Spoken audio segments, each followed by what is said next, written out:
Hi, I'm James Barfield, and this is your Urban Connection. Remember, this is a channel that is often imitated, but is never duplicated. We bring you unfiltered, unsugarcoated news and information.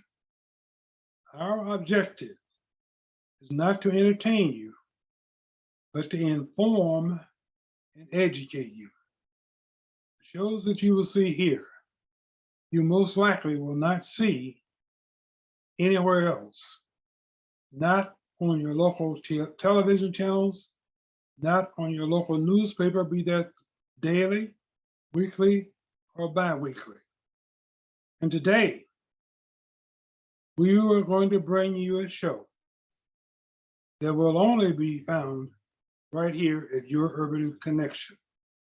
Now, last week, Wichita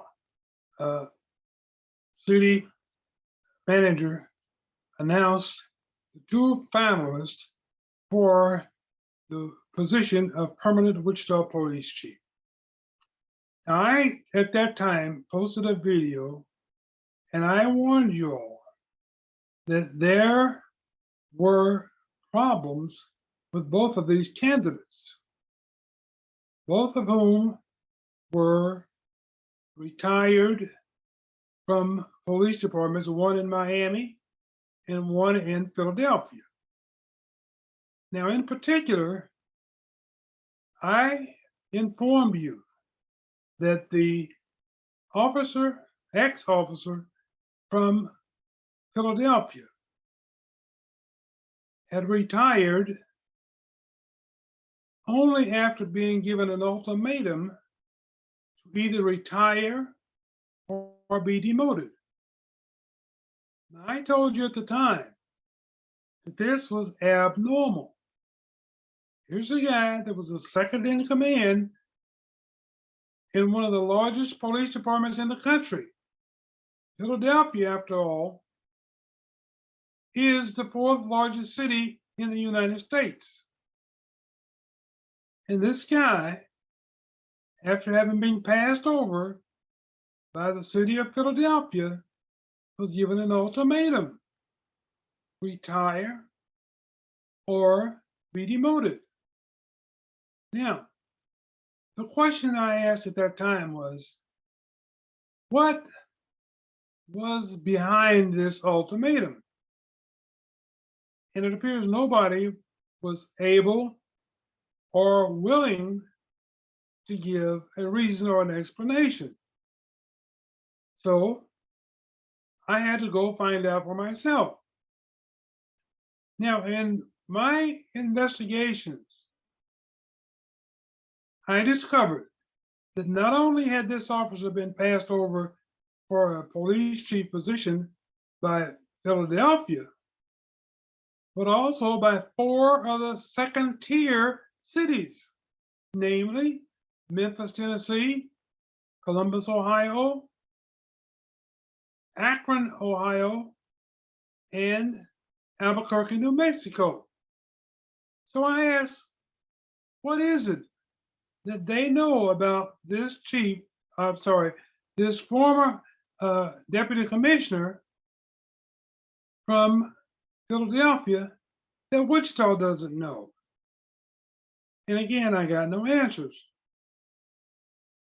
So I dug in further. I talked to people. I began to do my own research.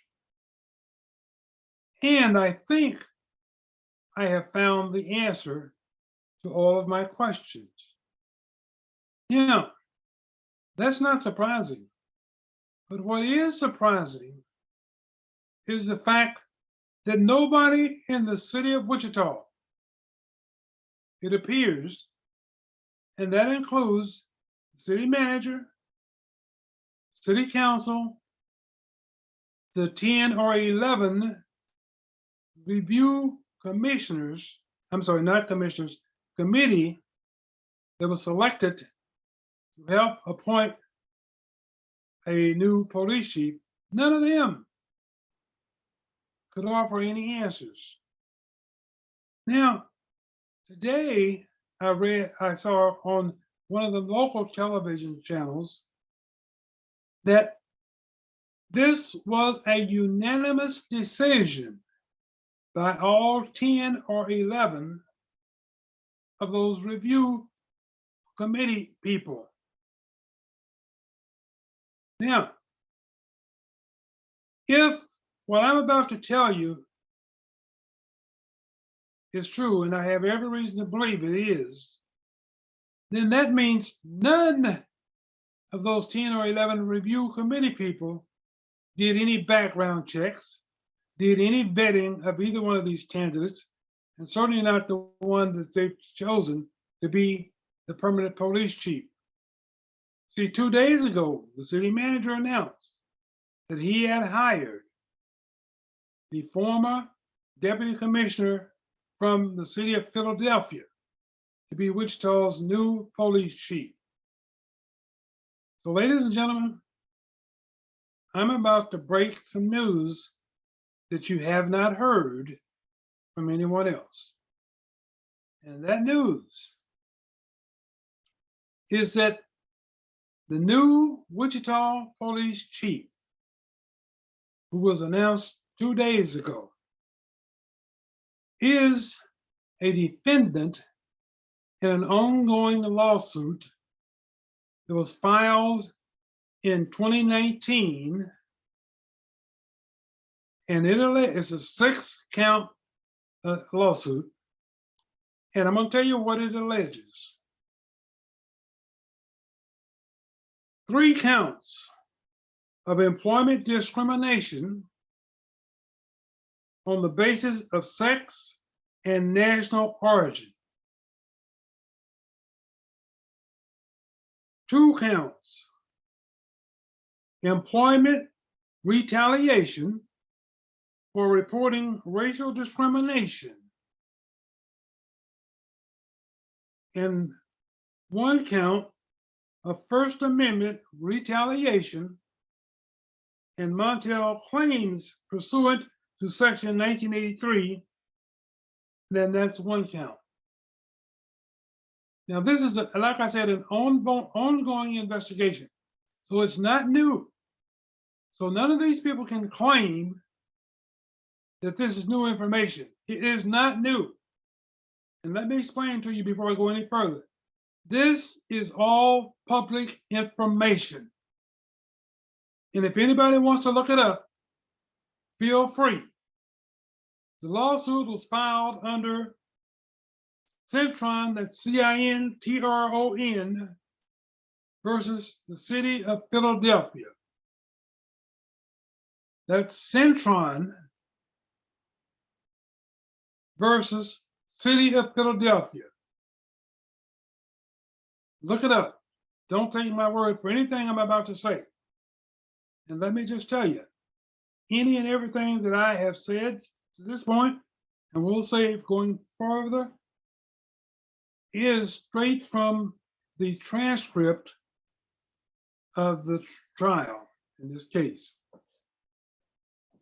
Now, Mr. Joseph Sullivan is the individual that is named in this suit. Mr. Sullivan, as well as the Philadelphia Police Department, have filed to have these charges dismissed. And out of the 6, I believe possibly 2 of them were dismissed. The others were allowed to continue, with the judge saying that there's plausible evidence that has been presented by the plaintiff to believe in giving right to the plaintiff that this information is plausible and tends to be true. All right? Now,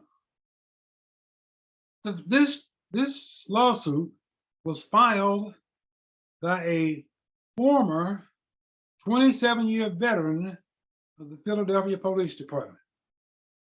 She is a female and she is Latino. Her name is Evelyn Cintron. Now, Mrs. Cintron alleges that she was appointed to be over an organization called PAL, which is Philadelphia Athletic League.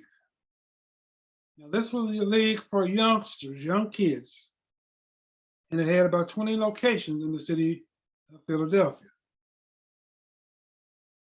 Mrs. Cintron alleges that there was racial disparities amongst those locations that were located in brown and black areas. She's alleged that this group under Mr. Sullivan preferred, and these are her words, not mine, preferred white kids. And she's alleged that when she was reporting the racial discrimination that was taking place in the PAL organization, as well as the Philadelphia Police, she reported these to Mr. Joseph Sullivan, who chose not to do anything about it. So she went around Mr. Sullivan and went to a higher commissioner by the name of Patterson and made her complaints. Mr. Patterson informed her to take her complaints back to her supervisor, Mr. Sullivan. And when she did, Mr. Sullivan advised her to never ever go around him again. And then he began retaliating against her in various ways, including telling other members of the department not to cooperate with, nor basically converse with Mrs. Cintron.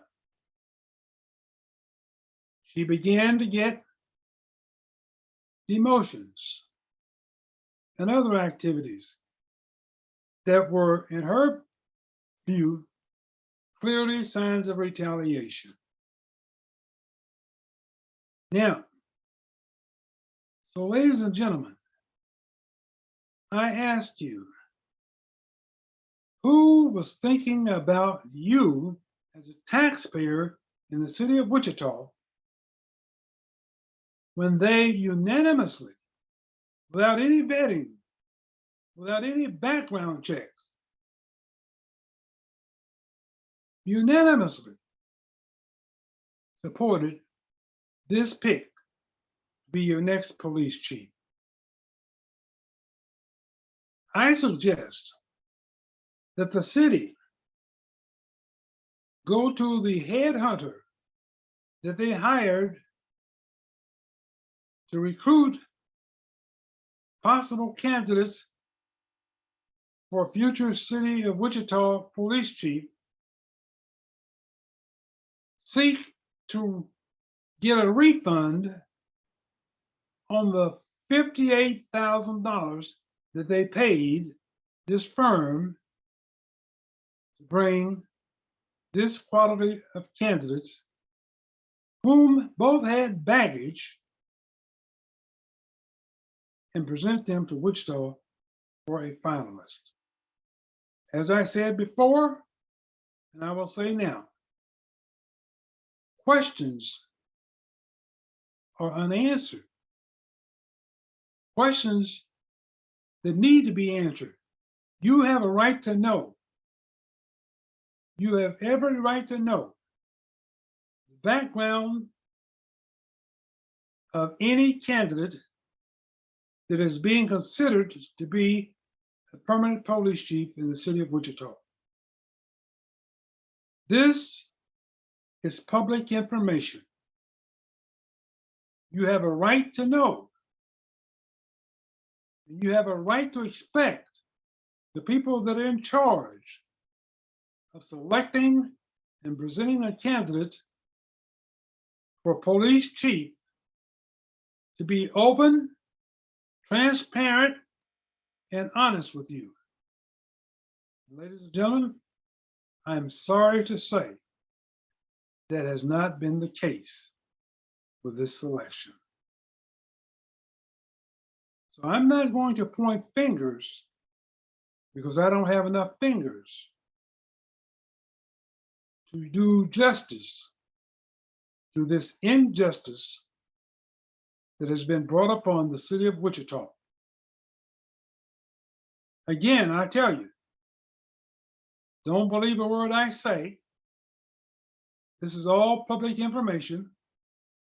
This was a lawsuit that was brought in 2019. Look it up. See for yourself.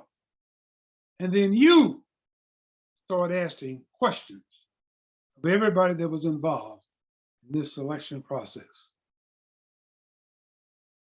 Remember, when you want the unfiltered, unsugar-coated, truthful position, you only have one place to go, and that's your Urban Connection. I'm James Barfield.